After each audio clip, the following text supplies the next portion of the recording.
नमस्कार दोस्तों। सातवें वेतन आयोग में एक नए उदाहरण के साथ मैं फिर प्रस्तुत हुआ हूं और ये उदाहरण ये कहता है कि रेगुलर इंक्रीमेंट डेट को, वेतन वृद्धि की डेट को, अगर किसी कर्मचारी की पदोन्नति हो जाती है तो उसका वेतन निर्धारण किस प्रकार से किया जाएगा। ठीक है, देखिए, एक तो होता है कि वेतन वृद्धि डेट के अलग किसी अन्य डेट को पदोन्नत हो, और एक स्थिति तब होती है जब वेतन वृद्धि की डेट को ही आपकी पदोन्नत हो जाए।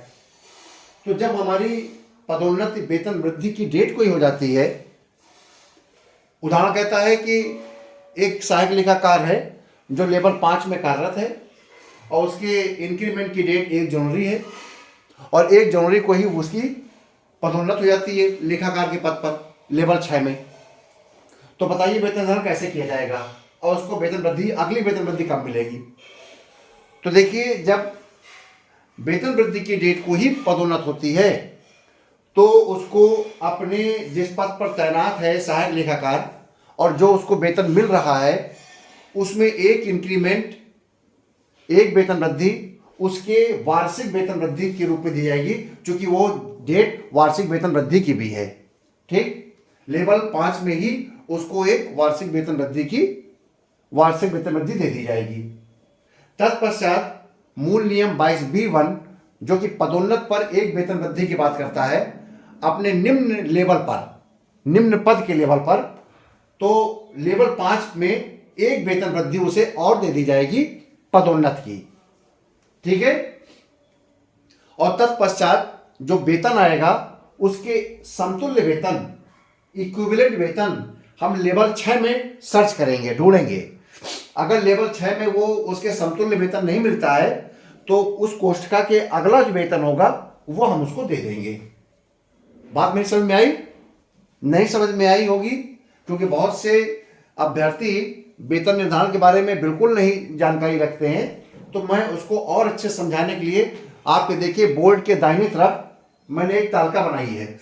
ये तालिका फिटमेंट तालिका से ही लिया गया है, पे मैट्रिक्स लेवल से ही लिया गया है। लेवल 5 में देखिए रेड कलर से मैंने 37,000 को रेड कलर से, रेड पेन से सर्किल कर रखा है। इसको मैंने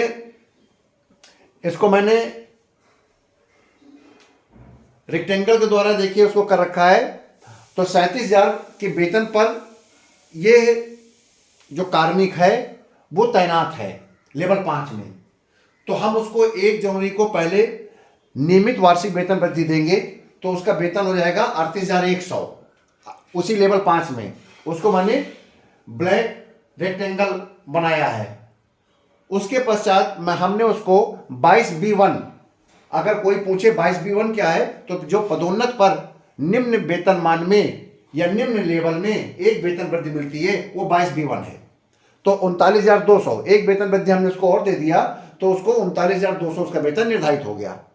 ठीक, अब देखिए इस 39,200 के वेतन के समकक्ष समतुल हम लेवल 6 में सर्च करेंगे फिगर। तो देखिए लेवल 6 में 39,200 के समतुल्य कोई फिगर नहीं है। 38,700 है, 37,600 है, 39,200 नहीं है।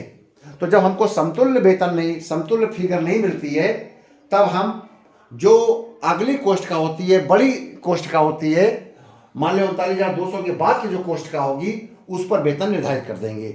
तो वो फिगर है 39,900, जिसको मैंने ग्रीन पेन के रेक्टेंगल से बनाया है। आप देख रहे हैं 39,900। अब ये 39,900 पर वेतन निर्धारित हो जाएगा उस लेखाकार का जो पदोन्नत हुआ है 1 जनवरी को। ठीक, और अगली वेतन वृद्धि 6 महीने बाद, चूंकि 1 जनवरी को उसकी पदोन्नत हुई है तो 1 जनवरी को हम जोड़ेंगे 6 माह में, और 6 माह बाद 1 जुलाई को उसको अगली वेतन वृद्धि अपने लेवल 6 में मिलेगी। कितनी मिलेगी? 41,100। मैंने देखिए लिखा है ग्रीन पेन से 1 जुलाई। ये मत सोचिएगा कि 1 जनवरी को उसका प्रमोशन हुआ था तो अगले साल 1 जनवरी को उसको वेतन वृद्धि मिलेगी, ऐसा नहीं है। 6 महीना पूरा होते ही अगली 1 जुलाई को, तुरंत उसी साल की 1 जुलाई को 41,100 वेतन निर्धारित हो जाएगा इंक्रीमेंट के रूप में। और उसके बाद 1 वर्ष बाद 1 जुलाई, जो फिर 1 साल बाद आएगा जुलाई, उसमें उसको अगली इंक्रीमेंट मिलेगा। मैंने ग्रीन पेन से लिखा है 42,300।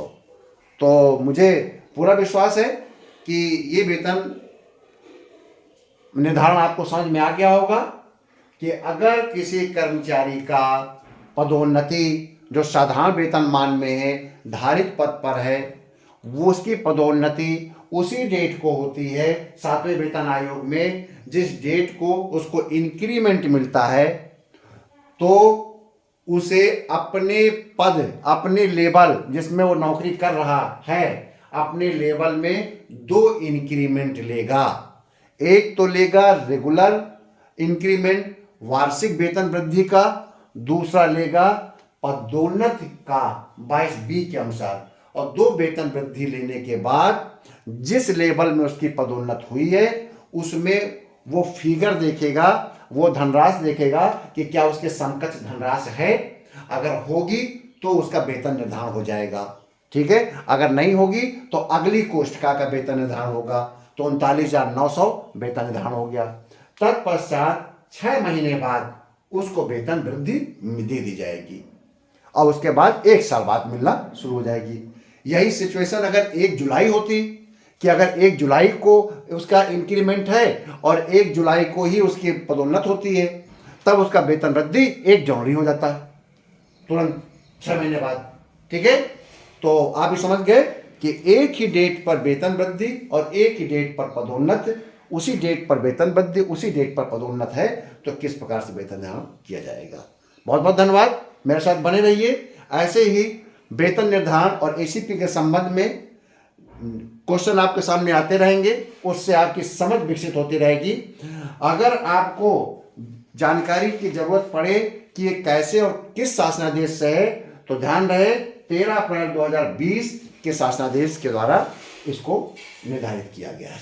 बहुत बहुत धन्यवाद।